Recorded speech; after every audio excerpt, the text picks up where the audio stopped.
আসসালামু আলাইকুম দর্শক। আমি সুমি। আজকে হাজির হলাম একটি মিষ্টি কুমড়ার রেসিপি নিয়ে। যে মিষ্টি কুমড়া দিয়ে ইলিশ মাছের যে কাটা মাথা থাকে সেগুলো রান্না করে দেখাবো আজ আপনাদের। এই যে দেখুন মিষ্টি কুমড়া কেটে নিয়েছি, আর নিয়েছি এই যে ইলিশ মাছের মাথা, লেজ, কাটার অংশ এইগুলো।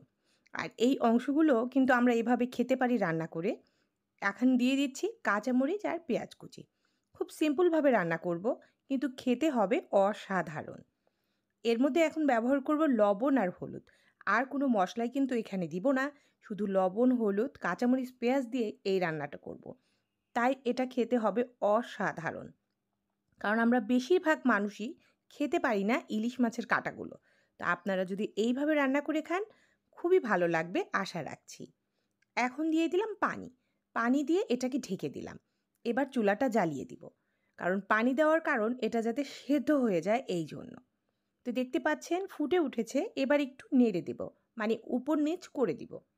তো দর্শক, যারা আমার এই ছোট্ট ভিডিওটি দেখবেন রেসিপির, অবশ্যই একটি লাইক দিয়ে দিবেন। আর এই ছোট্ট ভিডিওটি শুরু থেকে শেষ পর্যন্ত দেখে নেবেন। তো এখন এই যে দেখতে পাচ্ছেন আমি কিন্তু খুব ভালো করে উপর নিচ করে নেড়ে দিচ্ছি। আর এই রেসিপিটা যেমন সুস্বাদু তেমন কিন্তু পুষ্টিকর। এটা আপনারা সবাই খেতে পারবেন, আর এর স্বাদ অসাধারণ। তা আমি নাড়াচাড়া করে আবার ঢেকে দিলাম। ঢেকে দেওয়ার পর কিছুক্ষণ পর ফিরে আসলাম। মাঝে মাঝে একটু নাড়তে হবে, আর পানিটা যেই শুকিয়ে যাবে তখন কিন্তু এটা আমি নামিয়ে নিব। কারণ এটাকে তেলে দিতে হবে, যেটাকে আমরা বলি বাগার দিব, সেটাই করতে হবে। তো এই যে দেখুন আবার আমি নেড়ে নিচ্ছি, আর এই কাজটা কিন্তু হালকা হাতে করতে হবে, যেহেতু মিষ্টি কুমড়া গলে যাওয়ার সম্ভাবনা আছে। আর এই পিসগুলো দেখতেই পেরেছেন আমি একটু বড় বড় করে কেটেছি, যাতে কিছু গলে যাবে, কিছু গোটা থাকবে। তো এই যে দেখুন হয়ে গিয়েছে। এখন আমি এটা নামিয়ে নিব। নামিয়ে একটি পাত্রে ঢেলে রেখে এই কড়াইটাই আবার ধুয়ে এই কড়াইয়ের মধ্যেই কিন্তু তেলে দিব। এই যে দেখুন কড়াই ধুয়ে পরিষ্কার করে চুলায় বসিয়ে দিয়েছি। দিয়ে দিলাম সাদা তেল। এখন দিয়ে দিচ্ছি কালো জিরা। কালো জিরা কিন্তু অবশ্যই দিতে হবে এখানে। ওই যে বললাম স্বাস্থ্যকর রেসিপি, কালো জিরা কিন্তু মাস্ট। তারপর দিয়ে দিচ্ছি শুকনা মরিচ। গোটা শুকনা মরিচ আর কালো জিরা তেলে ফোড়ন দিতে হবে। আর এটা যখন একটু লাল লাল হয়ে যাবে সেই মুহূর্তে আমি কিন্তু দিয়ে দিব সেই বেড়ে রাখা সেদ্ধ করা মিষ্টি কুমড়া ও ইলিশ মাছের কাঁটাগুলো। এখন আমি সেটা এর মধ্যে দিয়ে দিচ্ছি। আর এটা দেওয়ার সময় অবশ্যই আমার নতুন গৃহিণী আপুরা একটু সাবধানে দিবেন, যাতে তেল না ছিটে ওঠে। এই যে দেখুন দিয়ে দিলাম।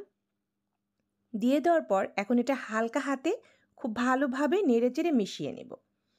আর এটা খেতে কিন্তু ভীষণ ইয়াম্মি হয়। আর একটি টিপস বলে দিচ্ছি, যদি আপনাদের মিষ্টি কুমড়াটা মিষ্টি না থাকে তাহলে কিন্তু আপনারা এখানে 1 চা চামচ চিনি ব্যবহার করতে পারেন। আমারটা যেহেতু মিষ্টি ছিল তাই আমি চিনি ব্যবহার করিনি। এটা এমনিই আমারটা খেতে সুস্বাদু হয়েছে। দেখেই বুঝতে পারছেন আমার মিষ্টি কুমড়াটা কিন্তু অনেক লাল ছিল, পাকা ছিল।